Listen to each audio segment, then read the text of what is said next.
Republic ಕನ್ನಡದಲ್ಲಿ ಅಕ್ರಮ ಮರಳು ದಂಧೆ ಎಕ್ಸ್ಪೋಸ್. ಈಗಾಗಲೇ ಅಕ್ರಮ ಮರಳು ಮಾಫಿಯಾ ನಡೀತಾ ಇದೆ ಒಂದು ಕಡೆಯಲ್ಲಿ, ಮತ್ತೊಂದು ಕಡೆಯಲ್ಲಿ ಅಧಿಕಾರಿಗಳು ಕಣ್ಣಿದ್ರೂ ಕೂಡ ಕುರುಡರಂತೆ ವರ್ತಿಸ್ತಾ ಇದ್ದಾರೆ. ಅನೇಕ ಕಡೆಗಳಲ್ಲಿ ನದಿಗಳನ್ನ ಹುಡುಕುವಂತಹ ಪರಿಸ್ಥಿತಿಯಲ್ಲಿ ನದಿಯ ಒಡಲೆ ಖಾಲಿ ಮಾಡ್ತಾ ಇದ್ದಾರೆ ಈ ದಂಧೆಕೋರರು. ಆ ದಂಧೆಕೋರರ ಅಟ್ಟಹಾಸ ರಿಪಬ್ಲಿಕ್ ಕನ್ನಡದಲ್ಲಿ ಈಗ ಬಟಾ ಬಯಲಾಗ್ತಾ ಇದೆ. ರಿಪಬ್ಲಿಕ್ ಕನ್ನಡ ಡೇರಿಂಗ್ ವರದಿಯನ್ನ ಮಾಡ್ತಾ ಇದೆ. ರಿಪಬ್ಲಿಕ್ನಲ್ಲಿ ಅಕ್ರಮ ಮರಳು ದಂಧೆ ಎಕ್ಸ್ಪೋಸ್ ಆಗ್ತಾ ಇದೆ. ರಿಪಬ್ಲಿಕ್ ಕನ್ನಡ ವರ್ಸಸ್ ಮರಳು ಮಾಫಿಯಾ ಸಮರ. ಈ ದಂಧೆಕೋರರ ಅಟ್ಟಹಾಸ ಬಟಾ ಬಯಲಾಗಿದೆ ನೋಡಿ. ರಿಪಬ್ಲಿಕ್ ಬಯಲಿಗಳಿತಾ ಇದೆ ಮರಳು ಮಾಫಿಯಾದ ಶಾಕಿಂಗ್ ಸತ್ಯ. ಯಾವ ರೀತಿಯಲ್ಲಿ ಅಕ್ರಮವಾಗಿ ಮರಳು ದಂಧೆಯನ್ನ ನಡೆಸ್ತಾ ಇದ್ದಾರೆ, ನದಿಯ ಒಡಲುಗಳನ್ನ ಖಾಲಿ ಮಾಡ್ತಾ ಇದ್ದಾರೆ, ಇದೆಲ್ಲದರ ಬಗ್ಗೆ ಬಹಳ ಎಳೆಯಾಗಿ ಹಿಂದೆಯೂ ಕೂಡ ವರದಿಯನ್ನ ಮಾಡಿದ್ವಿ. ಆದರೆ ಅದು ಇನ್ನೂ ಕೂಡ ಮುಂದುವರೆದಿದೆ.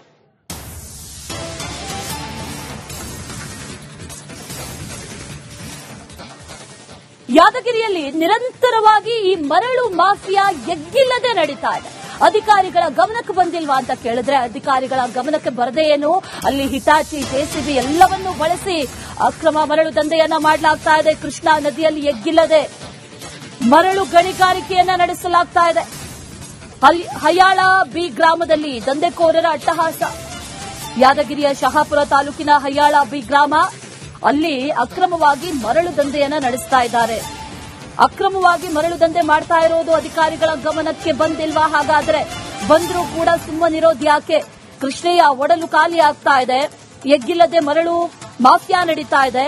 ಇಷ್ಟೆಲ್ಲ ಇದ್ರೂ ಕೂಡ, ಈ ದಂಧೆ ನಡೀತಾ ಇದ್ರೂ ಕೂಡ ಇದನ್ನ ನಿಲ್ಲಿಸುವಂತ ಪ್ರಯತ್ನಗಳು ಆಗ್ತಾ ಇಲ್ಲ.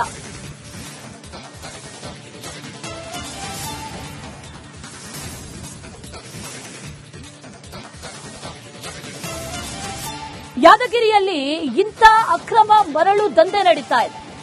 ಕೃಷ್ಣೆಯ ಒಡಲು ಖಾಲಿ ಆಗ್ತಾ ಇದೆ, ಬಗದಷ್ಟು ಮತ್ತಷ್ಟು ಮರಳು ಗಣಿಗಾರಿಕೆ ನಡೀತಾ ಇದೆ. ಅಲ್ಲಿ ಜೆಸಿಬಿಗಳನ್ನ ಬಳಸ್ತಾರೆ, ಹಿಟಾಚಿಯನ್ನ ಬಳಸ್ತಾರೆ. ಎಷ್ಟೋ ಟನ್ ಗಟ್ಲೆ, ಲೋಡ್ ಗಟ್ಲೆ ಲಾರಿಗಳು ಅಲ್ಲಿ ನಿರಂತರವಾಗಿ ಮರಳನ್ನ ಸಾಗಾಟ ಮಾಡ್ತಾನೆ ಇರುತ್ತೆ.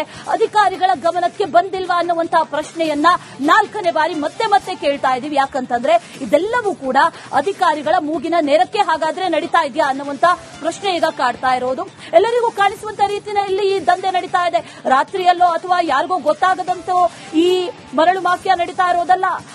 ಹಗಲಲ್ಲೇ, ಹಗಲೊತ್ತಿನಲ್ಲೇ ಎಲ್ರಿಗೂ ಕೂಡ ಕಾಣಿಸುವಂತಹ ರೀತಿಯಲ್ಲಿ ಅನೇಕ ಲಾರಿಗಳು ಬರುತ್ತೆ, ಹಿಟಾಚಿಗಳು ಬರುತ್ತೆ, ಜೆಸಿಬಿಗಳು ಬರುತ್ತೆ.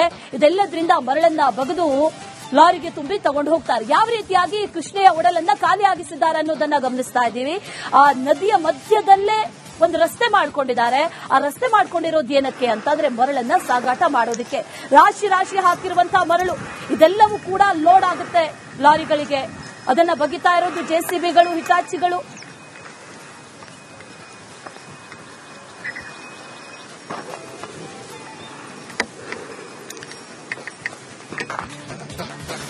ಈ ಅಧಿಕಾರಿಗಳು ಗಪ್ಚುಪ್ಪಾಗಿರೋದಿದೆಯಲ್ಲ, ಇದು ಬಹಳ ಅನುಮಾನಕ್ಕೆ ಎಡೆ ಮಾಡಿಕೊಡ್ತಾ ಇರೋದು. ಯಾವೊಬ್ಬ ಅಧಿಕಾರಿಯೂ ಇದ್ರ ಬಗ್ಗೆ ಧ್ವನಿ ಎತ್ತುತ್ತಾ ಇಲ್ಲ, ಅಥವಾ ಯಾರೊಬ್ರು ಕೂಡ ಅಲ್ಲಿ ಹೋಗಿ ಅದನ್ನ ನಿಲ್ಲಿಸುವಂತ ಪ್ರಯತ್ನಗಳಾಗ್ತಾ ಇಲ್ಲ. ಲೂಟಿ ನಡೀತಾ ಇದೆ ಅಂತ ಗೊತ್ತು, ಇದೆಲ್ಲವೂ ನಡೀತಾ ಇದೆ ಅನ್ನೋದು ಗೊತ್ತು. ವರದಿಗಳು ಹಿಂದೆಯೂ ಕೂಡ ಪ್ರಸಾರ ಆಗಿತ್ತು. ಆದ್ರೆ ಯಾರೂ ಇದ್ರ ಬಗ್ಗೆ ಗಮನ ಹರಿಸಿಲ್ಲ. ಯಾಕೆ? ಯಾದಗಿರಿ, ಸುರಪುರ ಆಗಿರ್ಬೋದು, ಶಹಾಪುರ ಆಗಿರ್ಬೋದು, ವಡಗೇರ ಎಲ್ಲಾ ಕಡೆಗಳಲ್ಲೂ ಮಾಫಿಯಾ ಕೃಷ್ಣೆಯ ಗರ್ಭಕ್ಕೆ ಜೆಸಿಬಿ, ಹಿಟಾಚಿಯನ್ನ ಇಳಿಸಿ ಮರಳು ಲೂಟಿ ಮಾಡ್ತಾ ಇದ್ದಾರೆ. ಎಗ್ಗಿಲ್ಲದೆ ನಡೀತಾ ಇದೆ. ನಿತ್ಯ ನೂರಾರು ಟಿಪ್ಪರ್, ಟ್ರಾಕ್ಟರ್ ಮೂಲಕ ಮರಳು ಸಾಗಿಸ್ತಾ ಇದ್ದಾರೆ. ಯಾರ ಭಯವೂ ಕೂಡ ಇಲ್ಲದಂತೆ ಇಲ್ಲಿ ದಂಧೆಕೋರರು ಅಕ್ರಮವಾಗಿ ಮರಳು ಮಾಫಿಯಾ ನಡೆಸ್ತಾ ಇದ್ದಾರೆ. ಪ್ರತಿನಿತ್ಯ ಅಲ್ಲಿ ನೂರಾರು ಟಿಪ್ಪರ್, ಟ್ರಾಕ್ಟರ್ ಇದೆಲ್ಲವೂ ಕೂಡ ಬರುತ್ತೆ, ಮರಳು ಸಾಗಾಟ ಮಾಡುತ್ತೆ. ಯಾವ ರೀತಿ ರಾಶಿ ಹಾಕಿದ್ದಾರೆ ನೋಡಿ. ಮರಳನ್ನ ಈ ರೀತಿ ರಾಶಿ ಹಾಕಿರುವಂತಹ ಮೂಲ ಉದ್ದೇಶ, ಒಂದೇ ಒಂದು ಕಾರಣ ಇರೋದೇನಪ್ಪಾ ಅಂತಂದ್ರೆ ಅದನ್ನ ಲಾರಿಗಳಿಗೆ ಅಥವಾ ಟಿಪ್ಪರ್ಗೆ ಅಥವಾ ಈ ಟ್ರಾಕ್ಟರ್ಗಳಿಗೆ ತುಂಬಿ ಅದನ್ನ ಲೋಡ್ ಮಾಡಿ ಆ ನಂತರ ಕಳಿಸೋದು. ಅಕ್ರಮವಾಗಿ ನಡೀತಾ ಇರುವಂತಹ ದಂಧೆ ಇದು. ಅದಕ್ಕೆ ಹೋಗೋದಕ್ಕೆ ಅಂತ ಒಂದು ದಾರಿಯನ್ನ ಕೂಡ ಮಾಡ್ತಾ ಇದ್ದಾರೆ. ಮರಳು ಮಾಫಿಯಾ ಯಾವ ರೀತಿಯಾಗಿ ನಡೀತಾ ಇದೆ ಅಂತ ಗಮನಿಸಿದ್ರೆ ನಿಜಕ್ಕೂ ಕೂಡ ಶಾಕಿಂಗ್ ಅನ್ಸುತ್ತೆ. ಈ ಅಧಿಕಾರಿಗಳು ಮಾತ್ರ ಯಾರು ಕೂಡ ಮಾತಾಡ್ತಾ ಇಲ್ಲ ಇದ್ರ ಬಗ್ಗೆ. ಇದೇ ವಿಚಾರಕ್ಕೆ ಸಂಬಂಧಪಟ್ಟಂತೆ ಈ ಮರಳು ದಂಧೆ ನಡೀತಾ ಇರುವಂತಹ ಸ್ಥಳದಿಂದಲೇ ಡೇರಿಂಗ್ ರಿಪೋರ್ಟ್ ಅನ್ನ ನಮ್ಮ ಪ್ರತಿನಿಧಿ ನೀಡಿದ್ದಾರೆ. ಬನ್ನಿ ನೋಡ್ಕೊಂಬರೋಣ.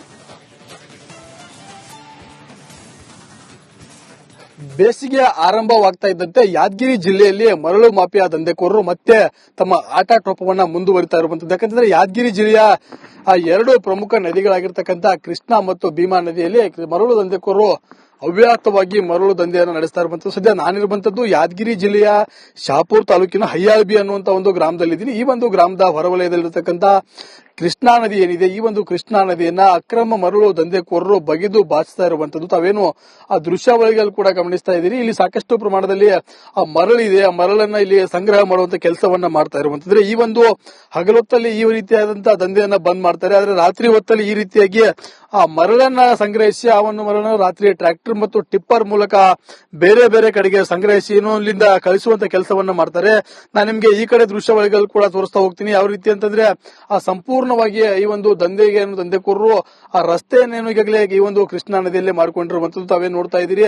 ಆ ಕೃಷ್ಣಾ ನದಿಯಲ್ಲಿ ಈಗ ಈ ರೀತಿಯಾದಂತಹ ರಸ್ತೆಗಳನ್ನು ಕೂಡ ನಿರ್ಮಾಣ ಮಾಡಿಕೊಂಡು ಈ ಒಂದು ರಸ್ತೆಯಲ್ಲೇ ಈಗ ಇಲ್ಲಿಂದ ಏನು ಮರಳನ್ನ ಇಲ್ಲಿ ಬೇರೆ ಬೇರೆ ಕಡೆಗೆ ಸಾಗಿಸುವಂತ ಕೆಲಸವನ್ನು ಕೂಡ ಮಾಡ್ತಾ ಇರುವಂತದ್ದು. ಈ ರೀತಿಯಾಗಿ ಆ ಮರಳು ದಂಧೆಕೋರರು ಇಂತಹ ಒಂದು ರಸ್ತೆಗಳನ್ನ ಟಿಪ್ಪರ್ಗಳು ದಾಟುವುದಕ್ಕೆ ಮತ್ತೆ ತಮಗೆ ಜೆಸಿಬಿಗಳು ಮತ್ತು ಟ್ರ್ಯಾಕ್ಟರ್ಗಳು ಹೋಗೋದಕ್ಕೆ ಈ ರೀತಿಯಾದಂತಹ ಒಂದು ರಸ್ತೆಗಳನ್ನ ಆ ನದಿಯಲ್ಲೇ ನಿರ್ಮಾಣ ಮಾಡಿಕೊಂಡಿದ್ದಾರೆ. ಇದೇ ಒಂದು ನದಿಯಲ್ಲಿ ಈ ರೀತಿಯಾದಂತಹ ದಂಧೆಯನ್ನ ಮಾಡ್ತಿದ್ದಾರೆ. ಆದ್ರೆ ಸಂಬಂಧಪಟ್ಟಂತ ಇಲಾಖೆ ಅಧಿಕಾರಿಗಳಾಗಿರ್ಬೋದು, ಪೊಲೀಸರು, ಕಂದಾಯ ಇಲಾಖೆ ಆಗಿರ್ಬೋದು, ಗಣಿ ಮತ್ತು ಭೂ ಇಲಾಖೆ ಅಧಿಕಾರಿಗಳಾಗಿರ್ಬೋದು, ಆರ್ಟಿಒಗಳಾಗಿರ್ಬೋದು, ಯಾರು ಕೂಡ ಈ ಒಂದು ಆ ದಂಧೆಯನ್ನ ತಡೆಯುವಂತ ಕೆಲಸಕ್ಕೆ ಮುಂದಾಗ್ತಿಲ್ಲ. ನೀವು ನೋಡ್ತಾ ಹೋಗೋದಾದ್ರೆ ಇಲ್ಲಿ ಕೂಡ ಸಾಕಷ್ಟು ಪ್ರಮಾಣದಲ್ಲಿ ಆ ಮರಳನ್ನ ಸಂಗ್ರಹ ಮಾಡಿದ್ದಾರೆ. ಈ ಒಂದು ಮರಳನ್ನ ಸಂಗ್ರಹ ಮಾಡಿದ್ರು ಕೂಡ ಇವ್ರ ಮೇಲೆ ಆ ಕ್ರಮವನ್ನ ಕೈಗೊಳ್ಳೋದಕ್ಕೆ ಅಧಿಕಾರಿಗಳು ಮುಂದಾಗ್ತಿಲ್ಲ. ಯಾಕಂದ್ರೆ ಸಾಕಷ್ಟು ಆ ವಾಹನಗಳು ಏನು ಆರ್ಟಿಒ ಇಲಾಖೆಗೆ ಗೊತ್ತಿಲ್ಲದ ರೀತಿ ಅಂದ್ರೆ ನಂಬರ್ ಪ್ಲೇಟ್ ಇಲ್ದಿರತಕ್ಕಂತಹ ರೀತಿಯಲ್ಲಿ ಆ ಸಾಕಷ್ಟು ವಾಹನಗಳು ಓಡಾಡ್ತವೆ. ಆದ್ರೆ ಆ ವಾಹನಗಳನ್ನ ತಡೆದು ಅವ್ರ ಮೇಲೆ ಆ ಕ್ರಮ ಜರುಗಿಸಿದ್ರೆ ಇಂಥ ದಂಧೆಯನ್ನ ಮಟ್ಟ ಹಾಕಬೇಕು. ಆದ್ರೆ ಅಧಿಕಾರಿಗಳು ಆ ಒಂದು ವಾಹನಗಳನ್ನ ತಡೆಯುವಂತ ಕೆಲಸವನ್ನ ಮಾಡ್ತಾ ಇಲ್ಲ. ನಾವೀಗ ನಿಮ್ಗೆ ಇಲ್ಲಿ ಒಂದು ದೃಶ್ಯಾವಳಿಗಳನ್ನು ಕೂಡ ಏನು ತೋರಿಸ್ತಾ ಇದೀನಿ. ಈ ಒಂದು ಮರಳಿಗೆ ಸಾಕಷ್ಟು ಈಗ ಬೆಲೆ ಇರ್ತಕ್ಕಂಥದ್ದು. ಯಾಕಂತಂದ್ರೆ ಇದೇ ಒಂದು ಮರಳು ಸುತ್ತಮುತ್ತ ಇರ್ತಕ್ಕಂತ ಏನು ಕಲಬುರಗಿ ಇರ್ಬೋದು, ಬೀದರ್ ಮತ್ತೆ ವಿಜಯಪುರ ಜಿಲ್ಲೆವರೆಗೂ ಕೂಡ ಇಲ್ಲಿಂದ ಮರಳು ಸಾಗಾಣಿಕೆ ಆಗುತ್ತೆ. ಹೀಗಾಗಿ ಈ ಒಂದು ಮರಳನ್ನ ಇಲ್ಲಿ ಡಿಮ್ಯಾಂಡ್ ಇರೋ ಹಿನ್ನೆಲೆಯಲ್ಲಿ ಸಾಕಷ್ಟು ಪ್ರಮಾಣದಲ್ಲಿ ಆ ಮರಳು ಕೂಡ ಹೋಯ್ತಾರೆ. ಇದೇ ಗ್ರಾಮದಲ್ಲಿ ಕಳೆದ 15 ದಿನಗಳ ಹಿಂದೆ ಒಂದು ಗಲಾಟೆ ಕೂಡ ಆಗಿತ್ತು. ಯಾಕಂತಂದ್ರೆ ಇದೇ ಒಂದು ಮರಳು ಮಾಫಿಯಾನ ಕೈಗೆತ್ತಿಕೊಳ್ಳಬೇಕು ಅಂತೇಳಿ ಎರಡೂ ಗ್ರಾಮದ ಯುವಕರು ಕೂಡ ಹೊಡೆದಾಡಿಕೊಂಡಿದ್ರು. ಆದ್ರೂ ಕೂಡ ಈ ಒಂದು ಗ್ರಾಮದಲ್ಲಿ ಮರಳು ಮಾಫಿಯಾ ನಿಂತಿಲ್ಲ. ಕಂಟಿನ್ಯೂ ಆಗಿ ಆ ದಂಧೆ ನಡೀತಾ ಇದೆ. ಈ ದಂಧೆಯನ್ನ ತಡಿಬೇಕು ಅಂತೇಳಿ ಇಲ್ಲಿರ್ತಕ್ಕಂಥ ಸಾರ್ವಜನಿಕರು ಕೂಡ ಆಗ್ರಹವನ್ನ ಮಾಡ್ತಾ ಇರುವಂತದ್ದು ಕೂಡ ರಿಪಬ್ಲಿಕ್ ಕನ್ನಡದ್ದು ಕೂಡ ಈ ಒಂದು ಆಗ್ರಹ ಆಗಿರ್ತಕ್ಕಂಥದ್ದು. ಕ್ಯಾಮರಾಮನ್ ವಿಜಯ್ ಕುಮಾರ್ ಜೊತೆ ನಾಗರಾಜ್, ರಿಪಬ್ಲಿಕ್ ಕನ್ನಡ, ಯಾದಗಿರಿ. ಪ್ರಮಾಣದಲ್ಲಿ ಆ ಮರಳು ಕೂಡ ಹೋಯ್ತಾರೆ. ಇದೇ ಗ್ರಾಮದಲ್ಲಿ ಕಳೆದ 15 ದಿನಗಳ ಹಿಂದೆ ಒಂದು ಗಲಾಟೆ ಕೂಡ ಆಗಿತ್ತು. ಯಾಕಂತಂದ್ರೆ ಇದೇ ಒಂದು ಮರಳು ಮಾಫಿಯಾನ ಕೈಗೆತ್ತಿಕೊಳ್ಳಬೇಕು ಅಂತೇಳಿ ಎರಡೂ ಗ್ರಾಮದ ಯುವಕರು ಕೂಡ ಹೊಡೆದಾಡಿಕೊಂಡಿದ್ರು. ಆದ್ರೂ ಕೂಡ ಈ ಒಂದು ಗ್ರಾಮದಲ್ಲಿ ಮರಳು ಮಾಫಿಯಾ ನಿಂತಿಲ್ಲ. ಕಂಟಿನ್ಯೂ ಆಗಿ ಆ ದಂಧೆ ನಡೀತಾ ಇದೆ. ಈ ದಂಧೆಯನ್ನ ತಡಿಬೇಕು ಅಂತೇಳಿ ಇಲ್ಲಿರ್ತಕ್ಕಂಥ ಸಾರ್ವಜನಿಕರು ಕೂಡ ಆಗ್ರಹವನ್ನ ಮಾಡ್ತಾ ಇರುವಂತದ್ದು ಕೂಡ ರಿಪಬ್ಲಿಕ್ ಕನ್ನಡದ್ದು ಕೂಡ ಈ ಒಂದು ಆಗ್ರಹ ಆಗಿರ್ತಕ್ಕಂಥದ್ದು. ಕ್ಯಾಮರಾಮನ್ ವಿಜಯ್ ಕುಮಾರ್ ಜೊತೆ ನಾಗರಾಜ್, ರಿಪಬ್ಲಿಕ್ ಕನ್ನಡ, ಯಾದಗಿರಿ.